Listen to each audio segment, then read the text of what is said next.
In recent years, there has been a rise in anti-China sentiment across India, driven by a complex interplay of economic and political factors.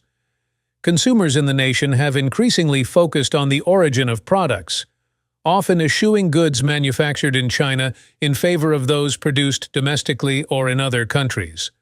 Various incidents and government policies have amplified this trend, reflecting a shift in both public opinion and strategic economic behavior. The spark igniting the Indian aversion to Chinese products lies in the geopolitical strains between the two Asian powers. Clashes along the Sino-Indian border, particularly the 2020 standoff in Galwan Valley, have exacerbated historical tensions, leading to a nationalistic backlash against Chinese goods. This sentiment was quantified in a survey by the Indian Research Institute Local Circles, wherein 45% of respondents claimed to have abstained from purchasing Chinese-made products in the past year, and 64% reported not having Chinese apps installed on their phones. Government e-marketplace. Rule. The Indian government has not been a passive observer of this phenomenon. On June 23, 2020, it mandated that sellers on its e-marketplace must declare the country of origin for all listed products. This decision, as reported by U.S. News and World Report, was a direct action to empower consumers to make informed choices about the source of their purchases, and is indicative of the state's support for the rising economic nationalism. Shifting global manufacturing strategies. Major corporations like Apple and Foxconn are reinforcing this shift, as documented by the Indian Business and Financial Daily, Mint. A report by J.P. Morgan Chase forecasted that Apple would move around 5% of its iPhone 14 production to India by the end of 2022.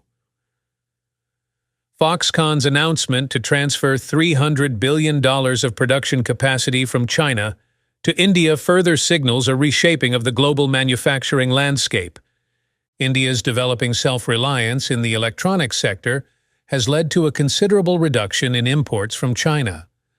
The Global Trade Research Initiative notes a significant decline in electronic product imports, such as laptops, computers, and solar cells, from China between 2022 and 2023.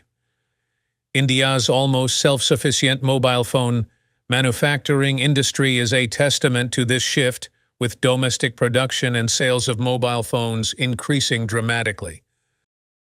Understanding consumer caution with Chinese products.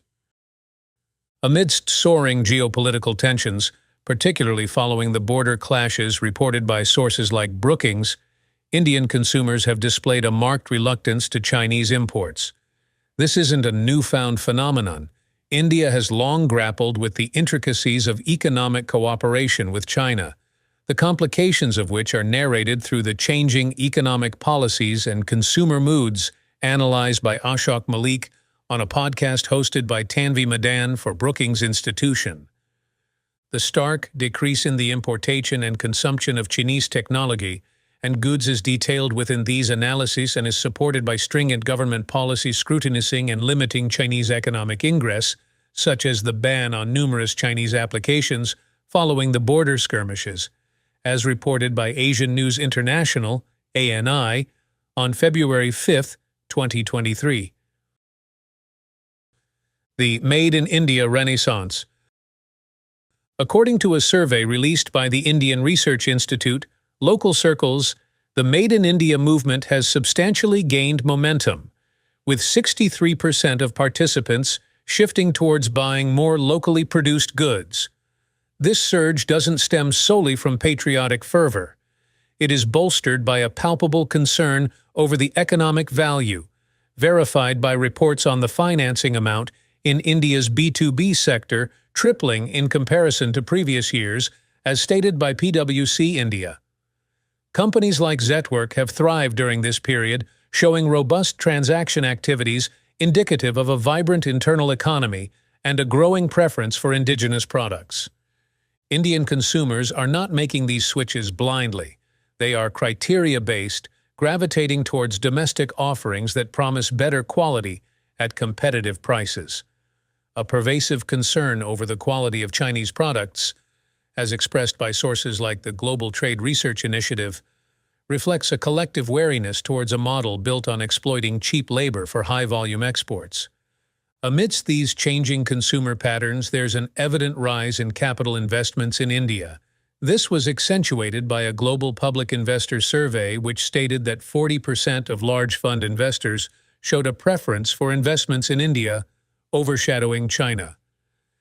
This is attributed to India's openness to foreign investments, demographic advantages, and burgeoning economic growth, creating a conducive environment for the Made in India march to prosper. The results on India's self-sufficiency, especially in tech manufacturing, echo the sentiments of the buying public.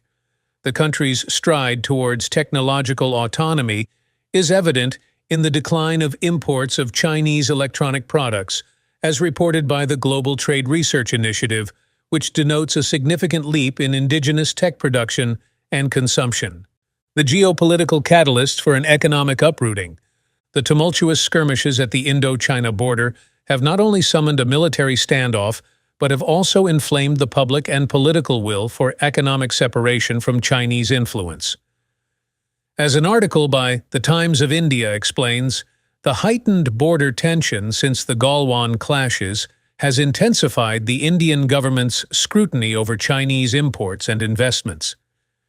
This has resulted in widespread calls for boycotting Chinese goods, a sentiment that is increasingly mirrored by the general populace and bolstered by national media campaigns. As the atmosphere of distrust, the Indian government has responded by laying down an ironclad policy banning numerous Chinese mobile applications. Considering national security and the need to assert digital sovereignty, these apps were seen as gateways to potential espionage and data security threats, according to detailed expositions by the Ministry of Electronics and Information Technology of India. India's economic decoupling from China is not operating in a void, rather reflecting a broader global trend where fund managers and investors are looking for stability and diversification. According to a prominent survey released by the Official Monetary and Financial Institutions Forum, large fund investors are increasingly tilting their portfolios towards India, eschewing China amid its regulatory and geopolitical unpredictability. India's realignment comes against the backdrop of Western countries re-evaluating their engagement with China. The nation's stringent zero-COVID policy, assertive diplomacy, and domestic political environment are causing businesses to look beyond China. As reported in a PwC India analysis, the West's growing discomfort with the Chinese stance on several global issues is becoming more apparent, influencing both diplomatic and economic ties. India is steadily redefining its economic relations in the face of geopolitical tensions with China. While the interdependencies are deep-rooted, the growing consciousness among Indian consumers, hawkish governmental actions, and shifting global investment patterns signal a clear, albeit complex, path of economic distancing from China. The long-term impact of this divergence remains to be seen, but it is evident that India is positioning itself cautiously to redefine its geo-economic strategies and align itself with broader global trends in response to the burgeoning standoff with China. Unpacking labor concerns and quality issues in Chinese manufacturing. Global consumers are increasingly evaluating the ethics and quality behind their purchasing decisions, and concerns surrounding Chinese products and labor practices have sparked contentious discussions and critical evaluations worldwide. The scrutiny magnifies issues of labor exploitation and low wages coupled with apprehensions about the intrinsic quality of the goods manufactured. Labor practices under scrutiny. Behind the manufacturing giants in China are the stories of workers who, despite their hard labor, grapple with minimal wages and scant time off, as outlined by sources from within China. These conditions, which have been the subject of numerous reports, such as those by China Labor Bulletin, a Hong Kong-based watchdog, reveal systemic issues in the Chinese work environment, including overtime hours and unsafe working conditions. This has painted a disquieting picture for international onlookers, influencing their perceptions of the products emerging from such labor practices. International perception and consumer choice. As buyers grow more aware of these issues, there is a gradual but noticeable inclination towards goods from markets that boast more transparent labor practices. In the Indian context, a strong calling for the boycott of Chinese goods not only reflects political undertones, but also a consumer backlash against the ethics of labor exploitation. The shameful Chinese Army Boycott Chinese Goods campaign reported by India TV highlights a consumer base that is increasingly aligning its purchasing power with its principles, presenting ethical consumption as a growing trend. Economic repercussions and shifts. These perceptions have economic ramifications. Emergent in the subcontinent, there's a burgeoning impetus for homegrown manufacturing, resonating with Global Trade Research Initiative's findings of a noteworthy drop in India's imports of Chinese technological products. This suggests a domino effect, wherein ethical labor concerns and quality hesitations are redirecting economies towards self-sufficiency and the nurturing of local industries. The linkage between the provenance of goods, the assurance of quality, and the ethics of production has become a defining factor in consumer behavior. As India's market illustrates, concerns over Chinese labor practices and product quality are reshaping global trade dynamics, heralding potentially significant pivots in supply chains and a profound reconsideration of what lies behind the Made in China label. The evolving consumer consciousness in India is a microcosm of a global shift that could redefine not only market trends, but also the international conversation on workers' rights and ethical manufacturing. India's military assistance and China's strategic ambitions in Maldives. India wants to boycott China for another reason. Nestled amidst the cerulean waves of the Indian Ocean, the Maldives archipelago has become a focal point of strategic maneuvering between regional and global powers. Historically tranquil, the islands have found themselves amid turbulent geopolitical currents, influenced primarily by the contrasting approaches of India's supportive engagement and China's assertive expansion through its Belt and Road Initiative, BRI. India's supportive role and military aid to Maldives. India, through its Neighborhood First policy, has established itself as a steadfast ally to Maldives, often extending a helping hand in times of need. The Indian government has provided significant military support, including the deployment of helicopters and a Dornier fixed-wing aircraft essential for maritime surveillance, search and rescue operations, and medical evacuation. This assistance demonstrates the long-standing ties and mutual trust between the two nations. The strategic military cooperation with Maldives includes not only equipment, but also the training of Maldivian personnel and radar installations to bolster the island nation's surveillance capabilities. This partnership was evident during the 1988 coup attempt against the Maldivian government, where India's swift military intervention restored stability to the country. China's economic involvement and strategic interests in Maldives. While India's presence in Maldives has been characterized by defense agreements and cultural connections, China has approached the Maldives through an economic lens, primarily by embedding the archipelago within the global tapestry of its Belt and Road Initiative. Since establishing its embassy in 2011, Beijing has significantly increased its footprint with substantial investments in infrastructure projects. However, these ventures have not been devoid of controversy. Critics of China's BRI in Maldives suggest that the funds funneled into expansive developmental projects, despite their material benefits, have ensnared Maldives in a potential debt trap reminiscent of Sri Lanka, where the control of the strategic Hambantota port was ceded to a Chinese company.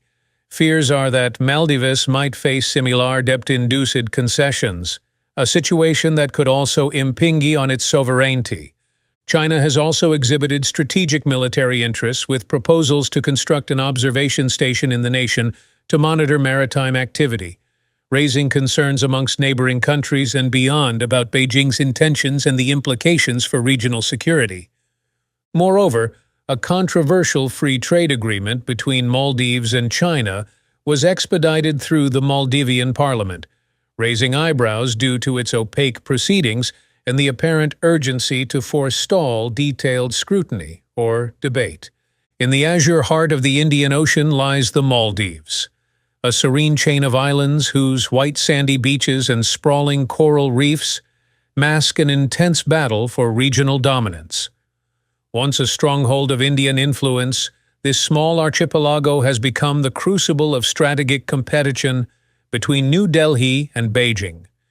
India's traditional role as a provider of military aid and a cultural partner to the Maldives is increasingly juxtaposed with China's assertive foray into the islands through its ambitious Belt and Road Initiative.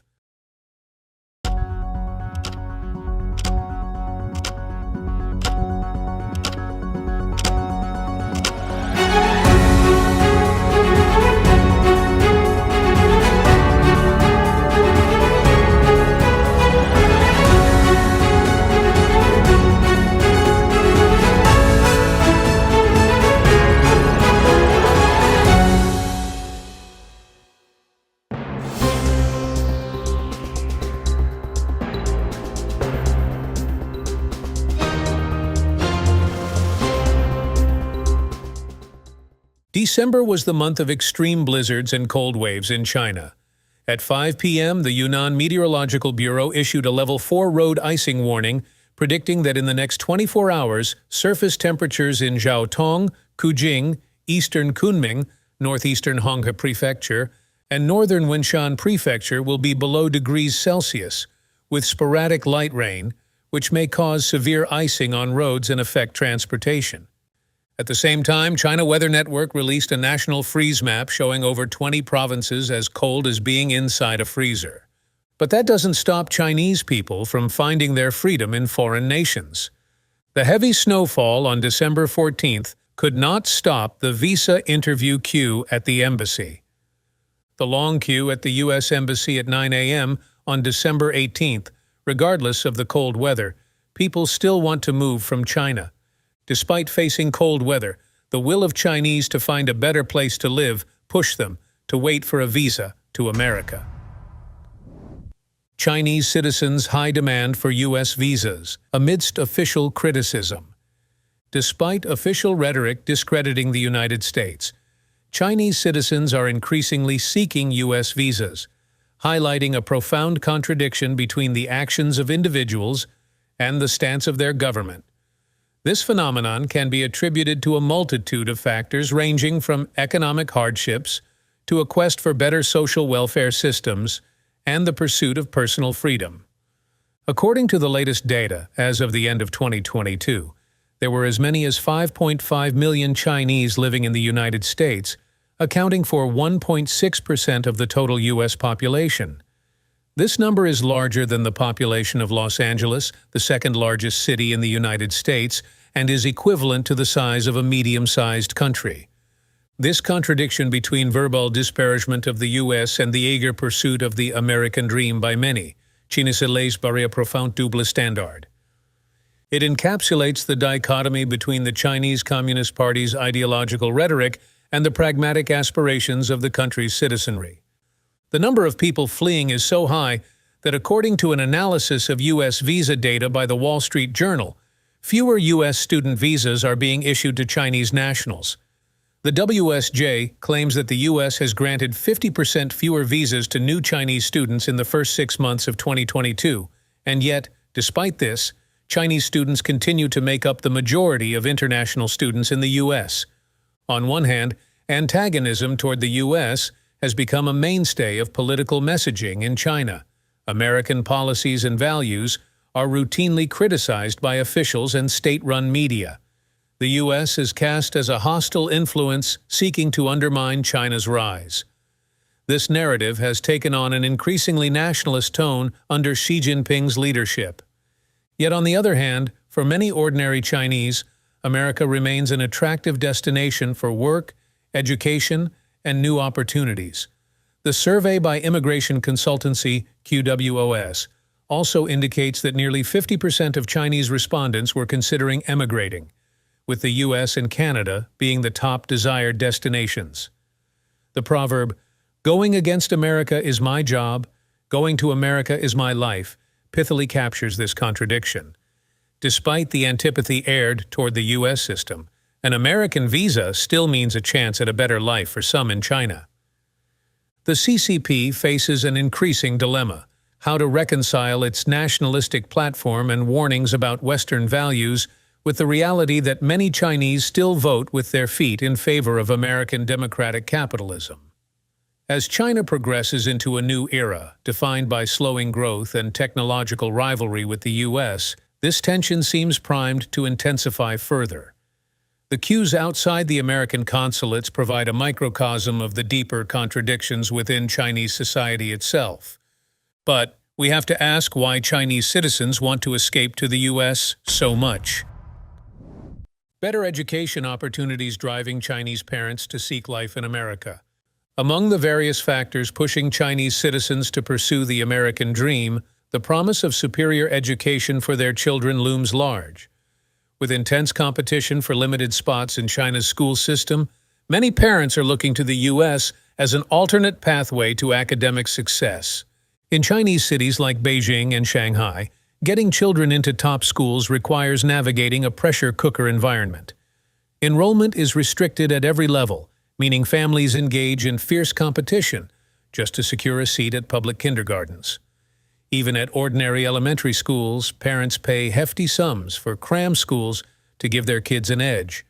As children progress to higher grades, the academic treadmill only intensifies. The cost of tutoring classes and extracurricular activities piles up.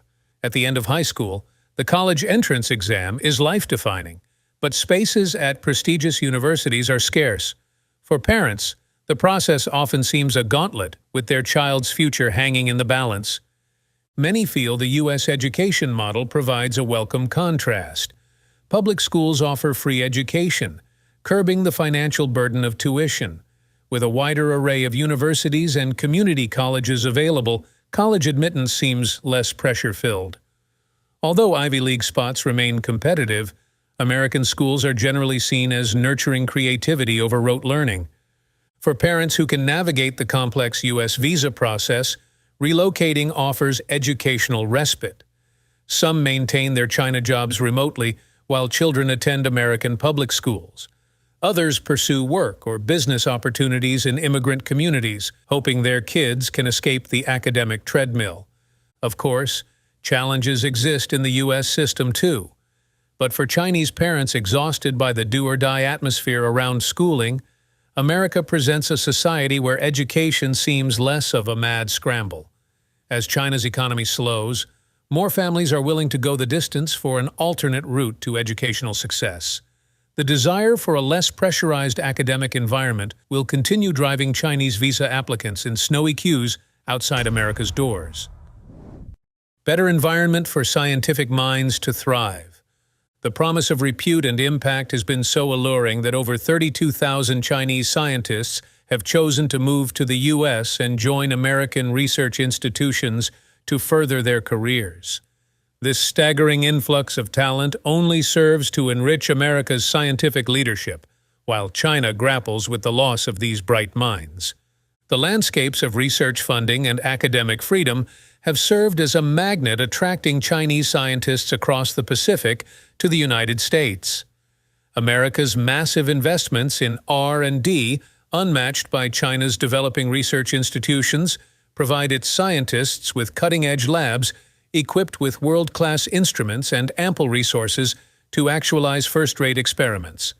Chinese researchers, driven by a thirst for pioneering research, are drawn to the fertile soil that American institutions offer for planting seeds of innovation. Furthermore, U.S. universities champion academic liberty in sharp contrast to China's restrictive scholarly milieu. Unfettered by authoritarian pressures, Chinese scientists in America enjoy the freedom to scrutinize sacred beliefs, engage controversial perspectives, and explore the taboo. Their horizons of inquiry expand vastly, empowered by an open intellectual space encouraging bold creativity rather than uniformity. Additionally, opportunities for collaboration with globally renowned scientists and access to trailblazing studies inspire Chinese academics in the U.S.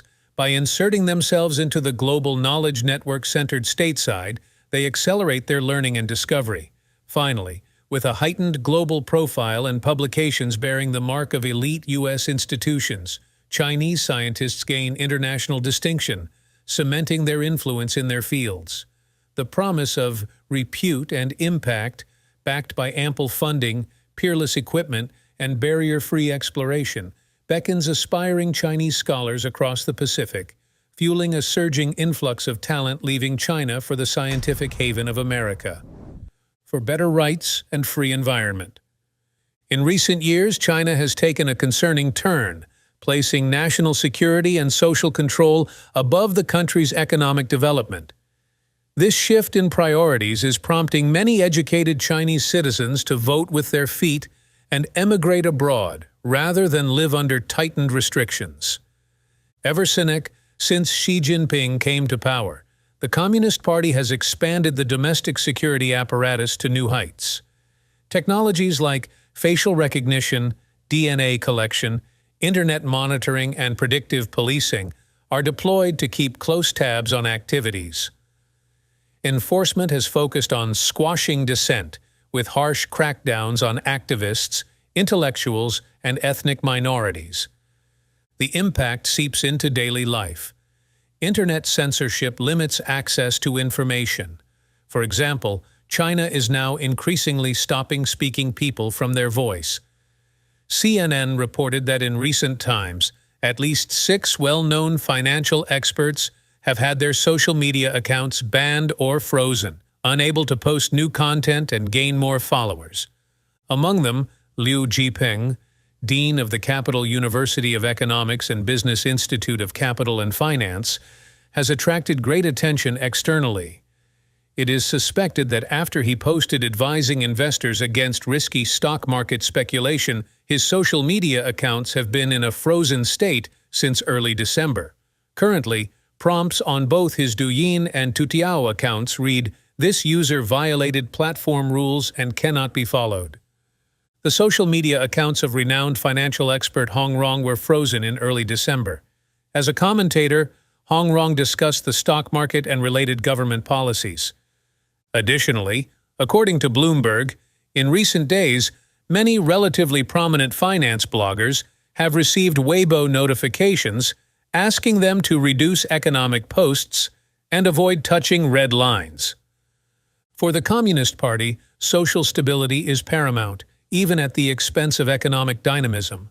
But this security-first model dampens the knowledge economy. With less freedom to connect, share ideas, and collaborate, China loses out on the open intellectual discourse that fuels innovation. Meanwhile, the constant threat of investigation prompts professionals and entrepreneurs to move their funds and families abroad. The party faces a dilemma. Its fixation on control contradicts its goal of fostering high-level talent and advancing China's capabilities.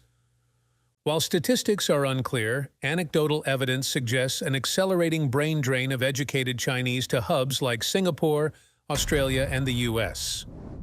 Better chance for Chinese people to escape death.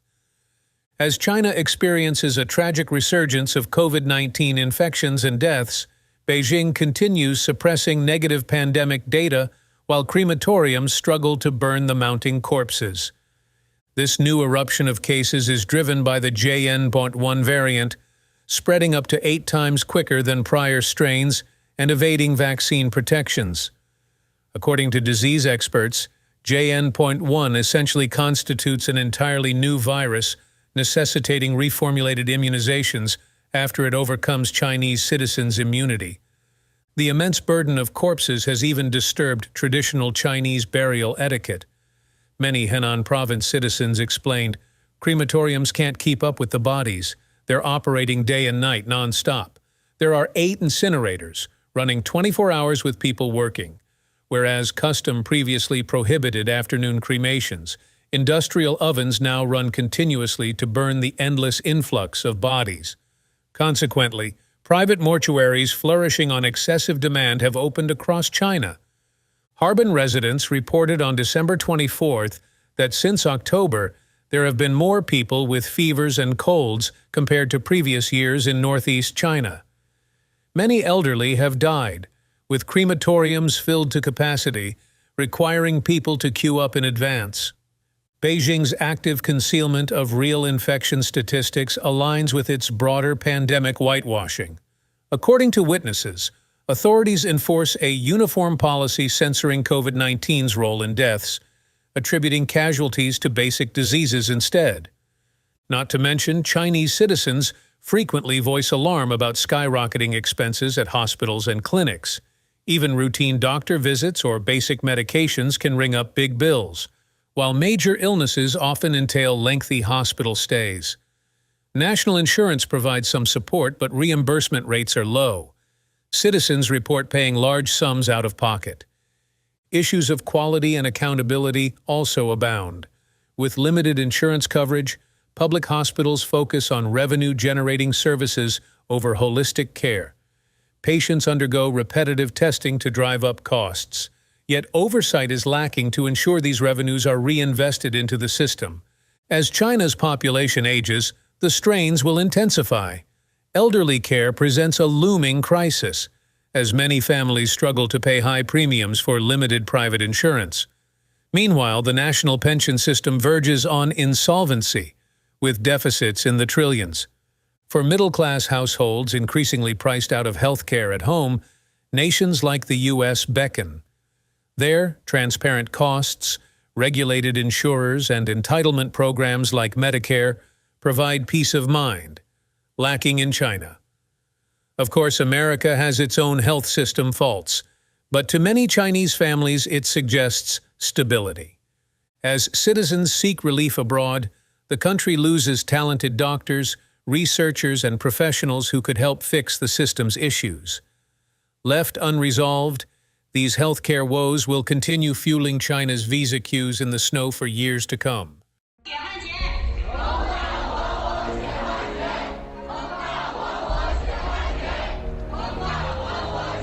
The reality of this year is really tough. Specific data shows that from January to October, 156 million physical stores in the catering industry closed down. In September and October alone, the number reached 278,000.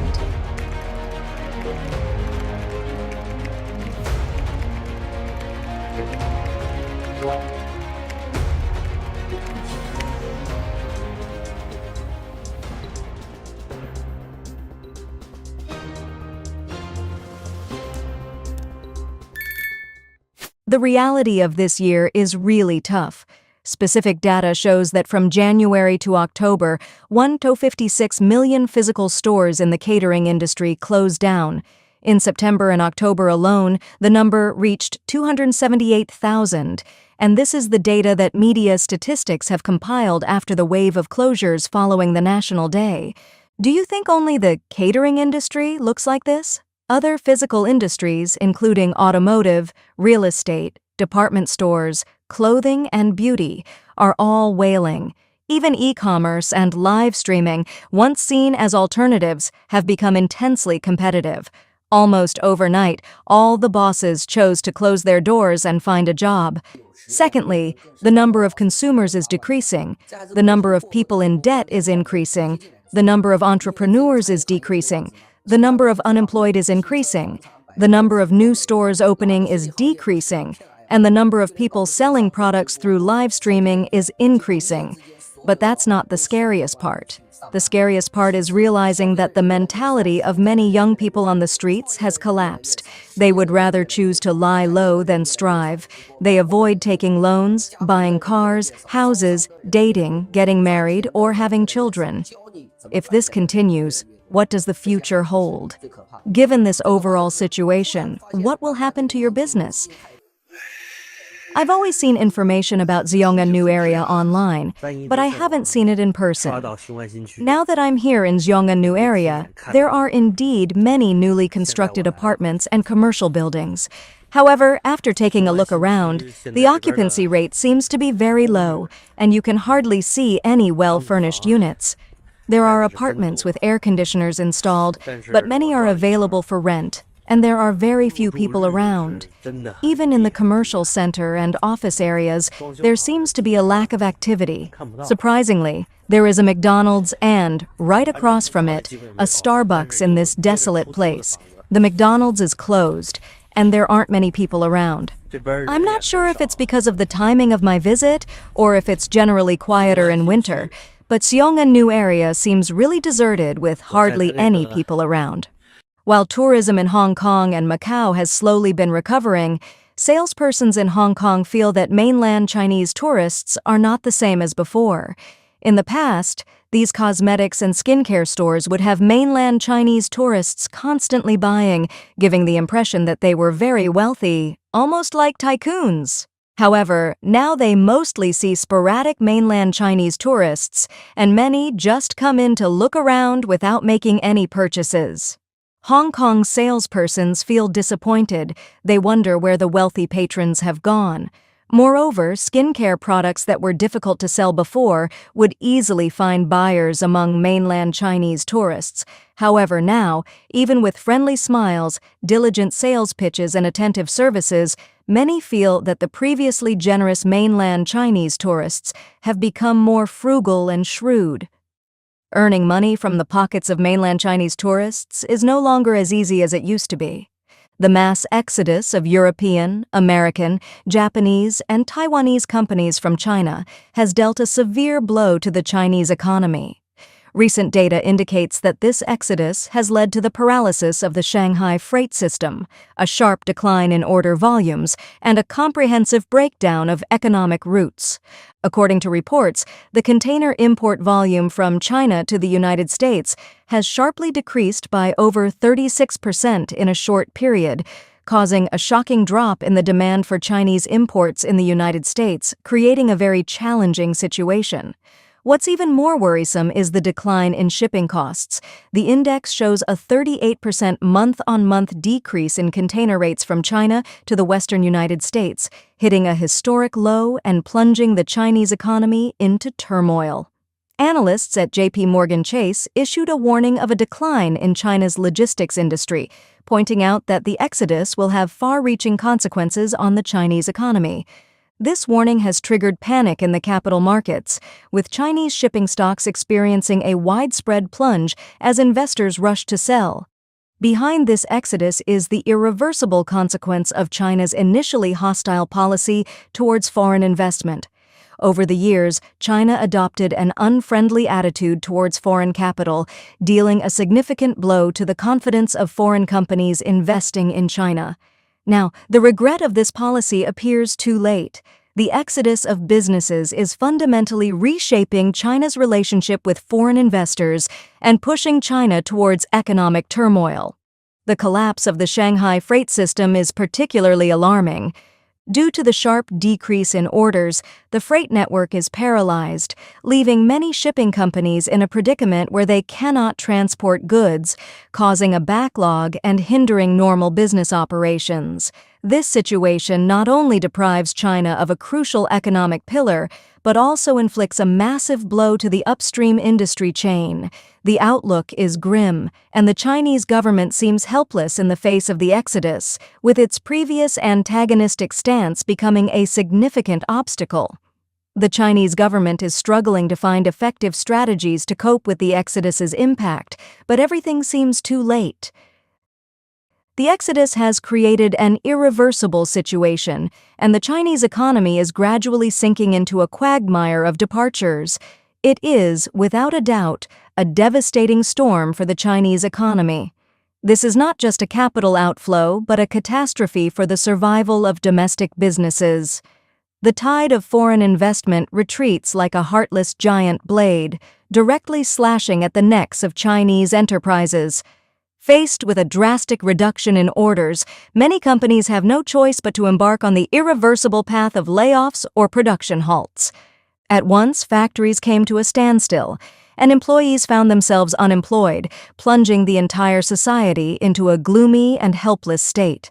Those once vibrant industrial areas now resemble desolate ruins, witnessing one injury after another to the Chinese economy.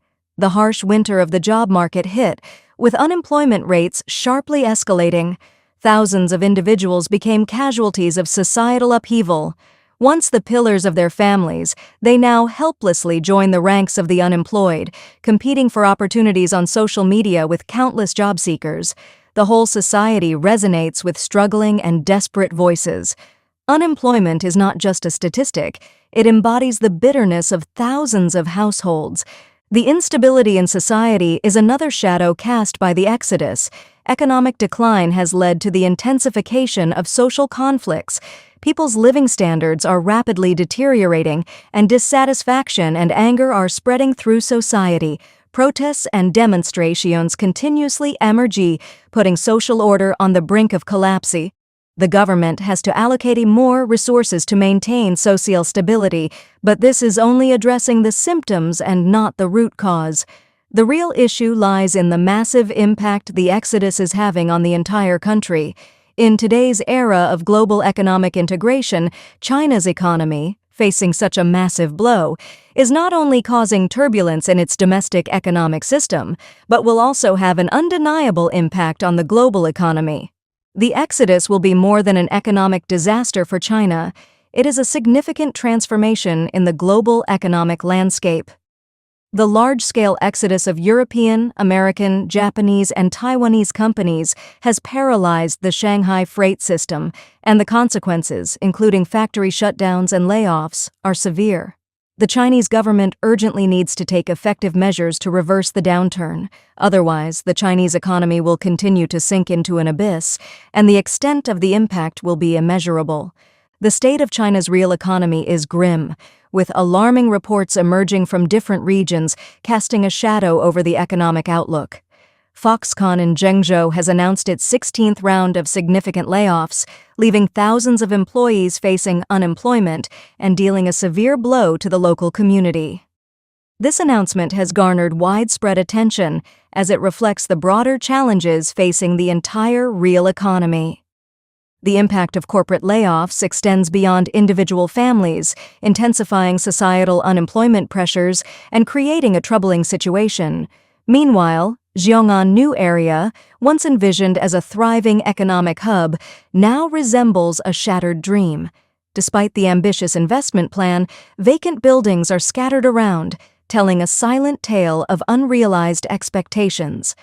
Xi'an New Area has transformed into an almost deserted ghost town, raising doubts about the effectiveness of substantial investments. The initial anticipation of vibrant economic prosperity has given way to a scene of eerie silence, discouraging potential investors. The lively streets and alleys are now devoid of vitality, with abandoned buildings fading away over time.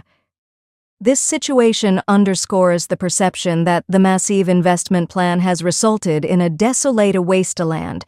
People's skepticism toward government economic policies is growing, questioning whether pouring in substantial funds can genuinely yield the anticipated economic benefits, or if it only leads to a prevailing sense of desolation. Once happy and harmonious households now face endless financial difficulties. The warmth that once filled homes now feels heavy and burdened by love. The laughter of children, once a common sound, has become a scarce luxury. Parents, facing their children's expectations, can only hide their anxiety, unwilling to reveal the hardships of life. The spread of the layoff wave also indirectly reflects the severity and fragility of the current economic situation. The desperation and suffering of the unemployed become a genuine portrayal of the economic crisis. Concerns about the future spread among the unemployed like an undispellable haze, turning their once promising future into a blurry uncertainty. In the face of societal pessimism fueled by the financial downturn, economists are urging the government to take proactive measures to stimulate the real economy, alleviate corporate burdens, and enhance consumer purchasing power. However, the effectiveness of government measures is yet to be seen, and the downward trend in the real economy continues. In summary, the sluggish state of China's real economy in 2023 raises worries about future economic development. Issues such as corporate layoffs and the underperformance of investments in Xi'an new area highlight the severity of the current economic situation.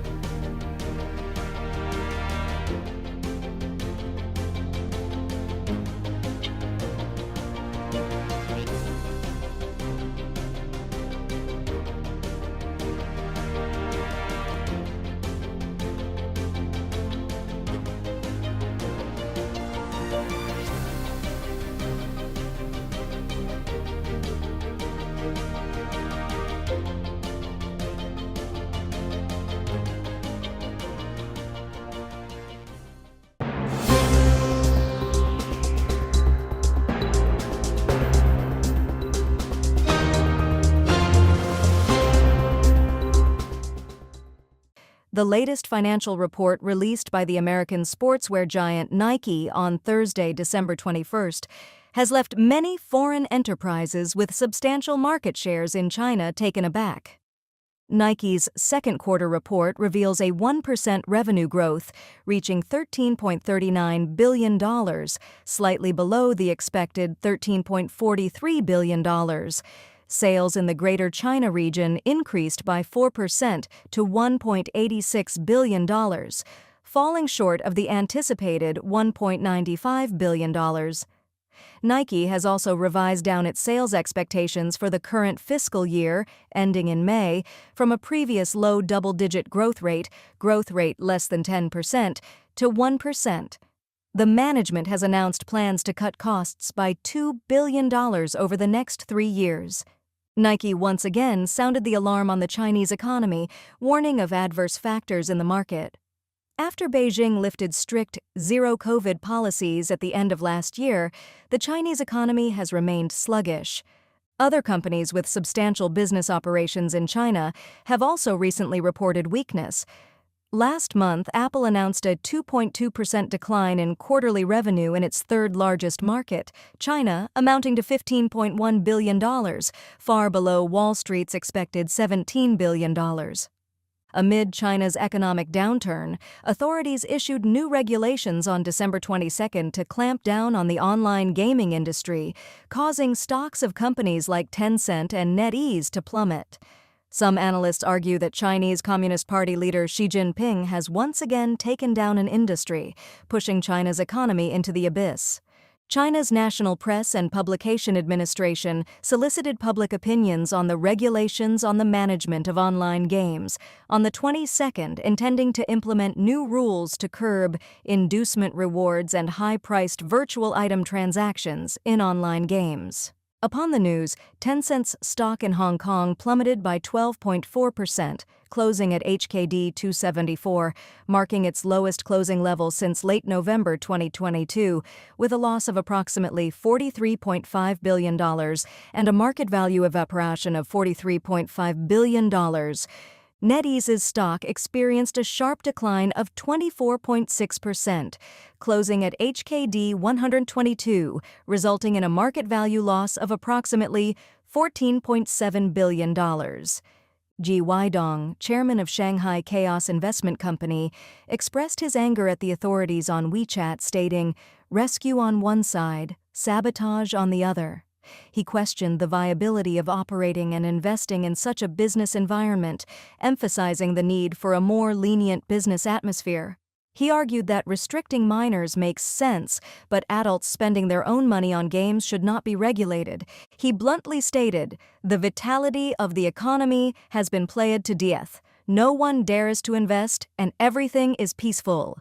His post resonated widely among Chinese netizens. On December 22, Masao Yashita, Taipei bureau chief of Japan's Nikkei Shimbun, mocked Beijing authorities on Facebook, saying, "Is this regulation too broad? It feels like China's gaming industry will soon be on its deathbed." Shanghai Tesla in massive layoffs. In 2023, a wave of job cuts hit China's internet industry, causing a surge in unemployment and a large-scale salary reduction for government officials. Shanghai's real estate market collapses, leading to a wave of mortgage defaults, and 2024 looks even worse. China's economy has once again taken a hit, with Tesla's departure casting a shadow over Shanghai. The latest news reveals that the Tesla factory in Shanghai will lay off 1,000 employees, becoming a significant blow to the Shanghai government. This layoff turmoil has sparked tension within the Shanghai government. According to insiders, the Shanghai government has urgently entered into negotiations with Tesla's top management, attempting to retain this crucial project in Shanghai. In order to keep Tesla, the Shanghai government is offering a series of new incentives and policies. This reflects the urgency of the situation, but it has also raised concerns about the sustainability of Shanghai's economy. In recent years, Shanghai has witnessed the departure of numerous foreign investment enterprises, leading to a continuous decline in the city's economy. Tesla's departure undoubtedly adds to the existing challenges. This raises questions about the legitimacy of China's foreign policies. Experts point out that if China continues its confrontational stance with the world, foreign investment enterprises are likely to become regular departures, pushing Shanghai's economy into even more difficult circumstances. Famous journalist Zhao Lanjian posted on Twitter, "Mass unemployment, 100 million people flock to ride-hailing services." If this number is accurate, it would be a staggering event that could potentially trigger larger economic and social issues. Close to 1/10 of the Chinese population is engaging in ride-hailing, and the economic return from owning a car has fallen below that of a bicycle delivery rider. This peculiar economic phenomenon, rarely seen in economics, has almost entirely manifested in contemporary China. Recently, Victor Harbor Investments founder Zhou Kaixuan quoted words from Li Ka-shing. Li Ka-shing began warning in January 2021 that when it rains, it pours, urging vigilance as the economy is bound to take a steep fall. Those who did not secure additional funds by the end of 2021 would be in a pitiful state, according to Li Ka-shing. "Mr. Li is wise," Zhou Kaixuan said. After Li Ka-shing's warning, he recommended that all companies associated with Victor Harbor Investments extend their reserves. 80% of the companies that heed this advice extended their funds by 24 to 36 months, effectively saving them from a crisis. In Shanghai, the phrase, "finance is dead," has gained popularity, raising questions about the severity of the situation. Commenting on this, news commentator Yao Huizhen explained that Shanghai, being a financial hub, faces a grim scenario due to the complete withdrawal of foreign capital. The departure of foreign funds signifies an economic downturn, leading to vacant properties, especially in office buildings. Currently, Shanghai has an alarming vacancy rate of 21%, indicating a significant impact on the real estate market. The economic downturn is affecting various sectors, including white-collar workers and those in the financial industry, leading to a visible decline in consumption. In another analysis, TV host Wang Jian expressed concerns about the Chinese government's policies, predicting an impending economic downturn next year. The two crucial issues in the current Chinese economy are local government debt and the real estate market. Wang Jian highlighted the importance of two upcoming meetings by key ministries, the Ministry of Housing and Urban-Rural Development and the Ministry of Finance. Discussing the core of China's economic policy for the coming year, Wang Jian mentioned the National Housing and Urban-Rural Development Conference scheduled for December 21-22 in Beijing. Minister Ni Hong emphasized the policy of housing for living, not for speculation, indicating a continuation of President Xi Jinping's firm stance on real estate market regulation. The forecast is that the real estate market will not experience a soft or hard landing, but rather a direct evaporation of value. The National Financial Work Conference, taking place on December 21-22 in Beijing, reviewed the financial work of 2023, with Finance Minister Lian Guofan presenting a work report. However, the conference did not address the pressing issues of local financial difficulties and local government debt, indicating a potential oversight of the most critical issues facing the country. Possible reasons for this oversight include the lack of resources and solutions within the finance ministry and the staggering local debt of 106 trillion yuan, making it a challenging problem to address. The real estate market plays a pivotal role in determining the overall tone of the Chinese economy. Based on the Ministry of Housing and Urban-Rural Development Conference, it is evident that the real estate market will continue to slump next year, thereby influencing the overall economic situation in China. Additionally, the challenges faced by local economies, a consequence of the shift in national priorities over the past decade under Xi Jinping's leadership, contribute to financial difficulties for local governments. This, in turn, affects employment opportunities, leading to higher unemployment rates as local economies struggle. The correlation between a weakened real estate market and economic downturn, coupled with local financial challenges, raises concerns about the potential for increased unemployment and societal difficulties, reminiscent of historical figures like Li Zicheng, who emerged during times of economic hardship. Li Zicheng was a peasant uprising leader at the end of the Ming Dynasty, initially a soldier who, due to unemployment and poverty, joined a peasant uprising and eventually overthrew the Ming Dynasty. China's Lehman crisis might fully explode in 2024. 2023 could be the worst economic year for China in the past 40 years, particularly marked by a sharp decline in the stock market and real estate, leading to a substantial decrease in the personal assets of ordinary Chinese citizens. In comparison to the United States, China's GDP was 72% of the U.S. in 2022, but it dropped to 64% by 2023. With the ongoing banking crisis in China, experts believe that the Chinese residents' massive savings of 200 trillion yuan are becoming the last target for the Chinese Communist Party, CCP. Meng Jun, a Chinese entrepreneur residing in the United States, expressed on the new Tang Dynasty TV's Elite Forum program that the future of China's economy is not just bleak, but even bleaker. Observing the continuous defense of the stock market around the 2,900-point mark by the CCP in recent days, Meng Jun noted that despite efforts to prop up the market using various indicators, it cannot salvage the current downtrend because the net outflow of northbound funds, essentially foreign capital withdrawal, has reached nearly 200 billion yuan over the past 4 months. This capital flight is a formidable challenge for the stock market, making it difficult for the national team to stabilize the market. If the 2,900-point level cannot be maintained, the entire stock market might collapse. Meng Jun further stated on Elite Forum that looking at the current state of China's economy, one can imagine how challenging 2024 might be.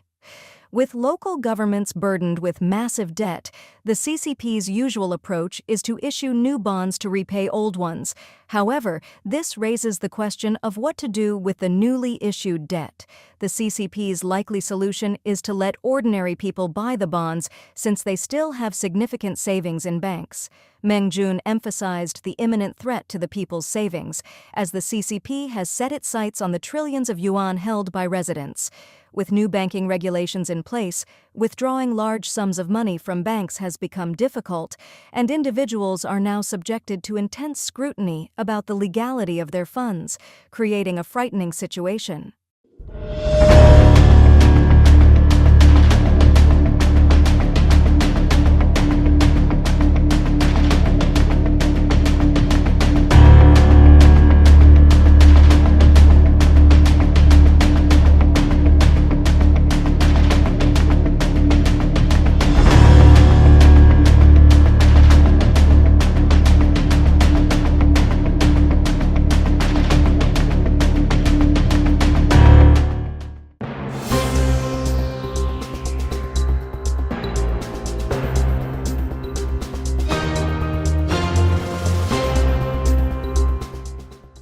It's getting tough again, brothers.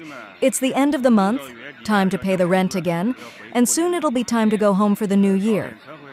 Need to gather some money for travel expenses and New Year's gifts. Today, I need to buy some pants. The ones I bought on loan are due by New Year's Day. These days, the job opportunities are a bit greater, but the pay is still low. Can we negotiate for a better deal with ourselves this month? As Kunshan strives to cope with a large-scale employee exodus in mid-December, it signifies the end of the last wave of high-season employment for 2023. With a little over a month left until the Chinese New Year, many people have already packed their bags and are on their way back home. This year, due to the impact of the overall economic environment, finding a job has been challenging. It wasn't until around August or September that a brief job market improvement occurred, resulting in a shortage of short-term temporary positions during this time. Many individuals originally planned to work for over a month but found it difficult to secure an ideal job, so they decided to head home early for the Lunar New Year instead of lingering without stable employment. Industries are facing a blow and workers are forced to be laid off. Despite disbelief from many in various regions due to the economic downturn, overcapacity, and a decrease in orders, factories have no choice but to opt for early vacations for their employees. This factory operated for less than 2 years and closed down. Yesterday, I met the factory owner, a lady born in the 1970s. It's not easy. She started from scratch and invested with high expectations here in Anhui. She invested 30 million in equipment. It closed down. Really tough. With so much new equipment, it's hard to believe it closed down. If the bosses coming to invest in the mainland are not careful, it might be a pit. We need to be firm with each step we take, tread carefully, and avoid reckless investments. In the past, there were certainly devices inside, and now they're almost all pulled away.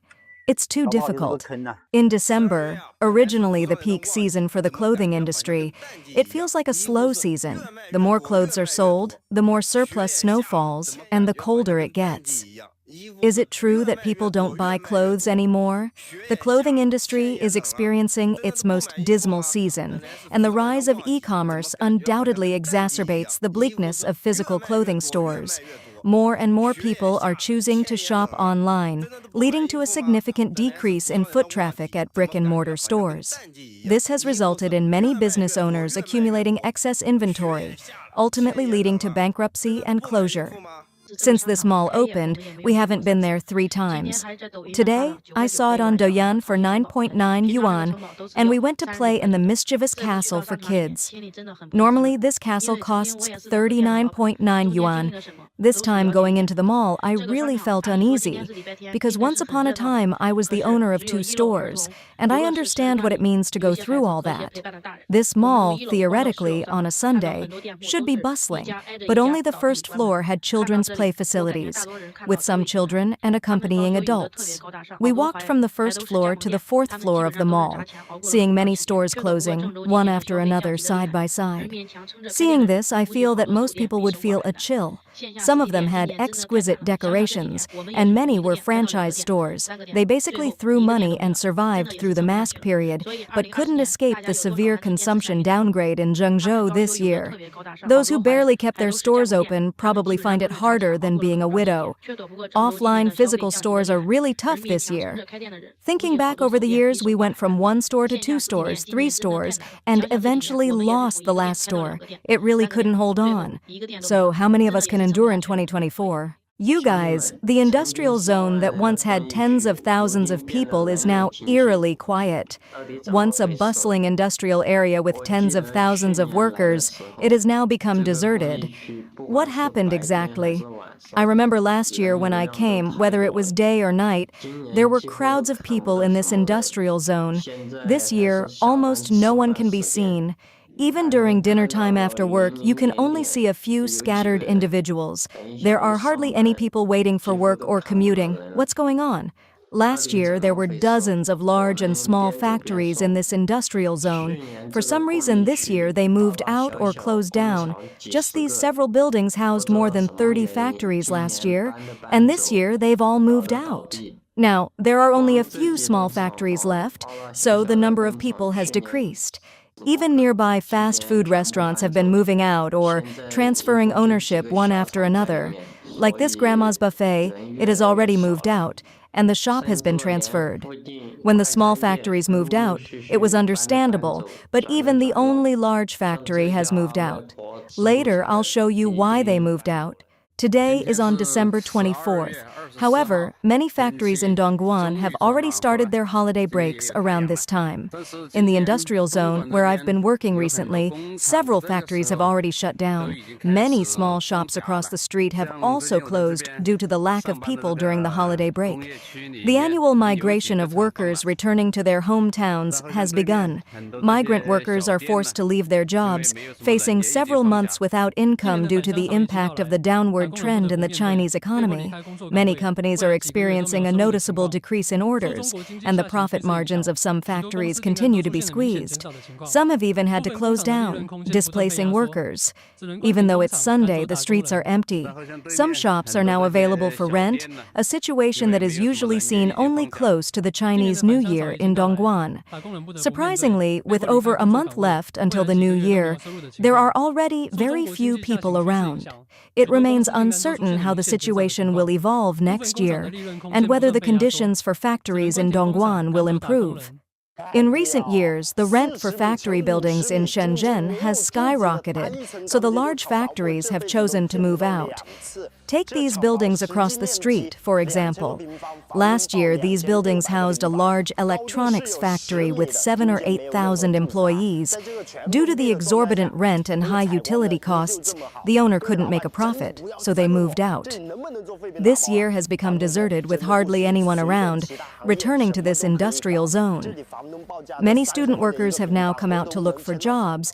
This batch of workers are all student workers. There are many of them now, all going to the job fair across the street. Some student workers have already come out to work part-time during the summer break. The number of people is increasing, and finding a job has become even more challenging. Dayi Supermarket closed overnight again. Perhaps friends from outside the city don't know, but this supermarket in Shanghai is quite popular among older people, especially for providing many discounted products and high-quality daily necessities. For example, their garbage bags are the largest and most affordable among all the garbage bags I've used so far. It has also provided a large number of essential daily supplies to the general public at consistently low prices.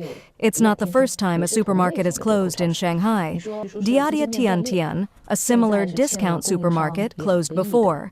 They say Peter has collapsed, reportedly due to a broken funding chain, and now owes suppliers 2 billion yuan. Netizens are calling for someone to rescue it or crowdfunding, as it is really indispensable. For the general public, Peter is affordable, and a supermarket with such a large discount is more popular. What should you do if young people dare not have children? Seek help from relatives and friends to get through temporary difficulties. The fertility period is fleeting. Seize this effective fertility period, borrow the strength of relatives and friends to help you through temporary difficulties. When this statement came out, netizens couldn't sit without doing anything. Some netizens actively approached this expert to ask if the expert could help them. Some netizens said that when relatives heard the expert's advice, they bought train tickets and left overnight. The situation of returning goods at some locations and the challenging economic conditions in certain cities are prevalent in China. Return feather jackets, return entrance tickets, return plane tickets. The sea at China's Golden Beach is frozen solid. Shenzhen and Shanghai are in a mess. Wailing and desolation everywhere. Zhejiang Wholesale Market in China has turned into a return base. Guangzhou's bustling commercial area is deserted and most shops are empty. When I received the feather jacket, I didn't check the pockets, sleeves, and collar. Everything seemed clean, so I removed the tag and left it there. After a few days, when I was preparing to shoot a dressing video, I happened to touch the pocket and found something inside. I took out a refrigerator magnet, a souvenir from Sophia Cathedral. I accidentally dropped it on the ground. Then I found a crumpled receipt from another pocket. It turned out the person had eaten at an old Beijing hot pot in Harbin and even found a lipstick inside. I thought it wouldn't affect wearing the jacket. Buying a feather jacket is like opening a blind box. It's quite fun. You guys take a look at these shoes. If you are a business, would you accept returns? I took them back if I sell them to you, will you accept them? Look at it. The heels show signs of wear and tear. All of these are returns, and it's impossible to complete the returns. In our Pinghu city market, it has now become a return center for express deliveries. Look at it, all returns, all returned packages. My goodness, the return rate is over 80%. I am now in Wanda Plaza Jin Street in Baiyin. Look at about 10 stores, almost 6 or 7 stores are closing. And today is Sunday. You can see there are not many people shopping. If you look closely, you can see many stores are closed, proving that the economy is not doing well.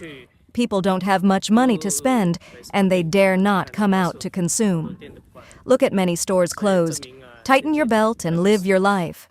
Shenzhen's dining environment is also quite poor. Brothers, I came to Shenzhen on a business trip yesterday. I looked around Hilton downstairs at 7:30 p.m., which is dinner time. There were almost no people. There is a restaurant called Chao Cha Oxiang Sihai. It's an old restaurant. It's a bit crowded and about 70-80% full. I bought something, but it's very disappointing. I didn't expect that, brothers. If you say Shanghai is bad, there's nothing we can do.